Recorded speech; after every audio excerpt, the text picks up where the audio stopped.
नमस्कार दोस्तों, वार्ता चैनल में आपका स्वागत है। प्रसिद्ध कथावाचक और बागेश्वर धाम के पीठाधीश पंडित धीरेन्द्र कृष्ण शास्त्री बागेश्वर बाबा की सनातन हिंदू एकता पद यात्रा लगातार आगे बढ़ रही है।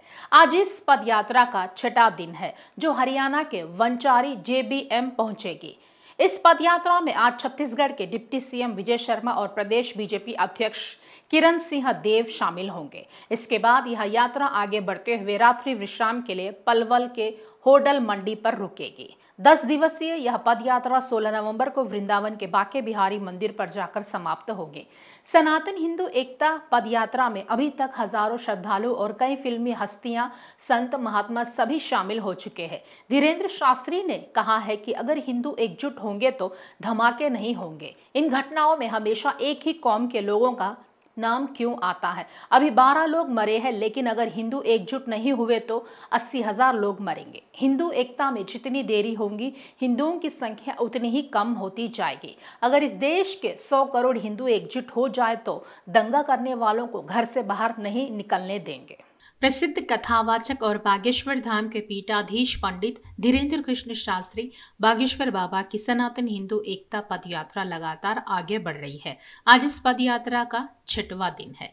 पलवल के नेता सुभाष चंद्र बोस स्टेडियम से यह यात्रा कुसलीपुर, अंटोहा, शुगर मिल, ब्राह्मी खेड़ा, मित्रोल और औरंगाबाद होते हुए आगे बढ़ेगी।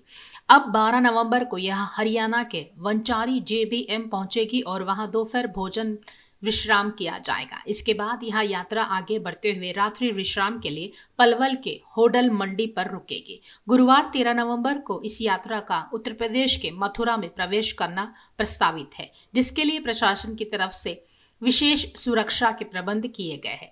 धीरेन्द्र शास्त्री की यह पद यात्रा उत्तर प्रदेश से होते हुए वृंदावन के बांके बिहारी मंदिर के दर्शन के साथ समाप्त हो जाएगी। मथुरा में बागेश्वर बाबा की इस यात्रा में लाखों लोगों के शामिल होने की उम्मीद है। पदयात्रा के दौरान धीरेन्द्र शास्त्री नीले रंग की पोशाक में चल रहे हैं।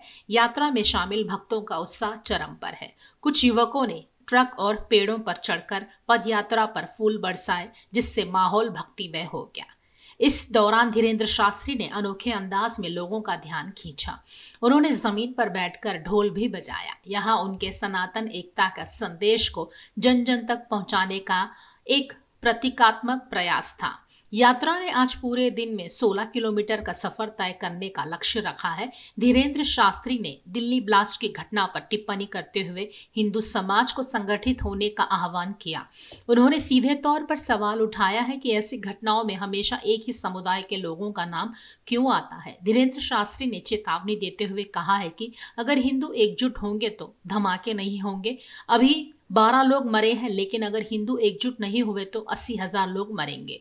हिंदू एकता में जितनी देरी होगी, हिंदुओं की संख्या उतनी ही कम होगी। उन्होंने स्पष्ट शब्दों में हिंदू समाज की शक्ति का आह्वान किया कि अगर इस देश के 100 करोड़ हिंदू एकजुट हो जाए तो दंगा करने वालों को घर से बाहर नहीं निकलने देंगे। यह बयान धार्मिक सद्भावना बनाए रखने के लिए समाज के भीतर से मजबूती और जागरूकता लाने पर केंद्रित था। दिल्ली में हालिया ब्लास्ट की घटना के मद्देनजर हरियाणा पुलिस ने इस पदयात्रा की सुरक्षा व्यवस्था बेहद कड़ी कर दी है। सुरक्षा के लिहाज से हरियाणा पुलिस की 5 कंपनियां लगातार धीरेन्द्र शास्त्री की पदयात्रा के साथ चल रही है। खास खबरों के लिए देखते रहिए वार्ता चैनल।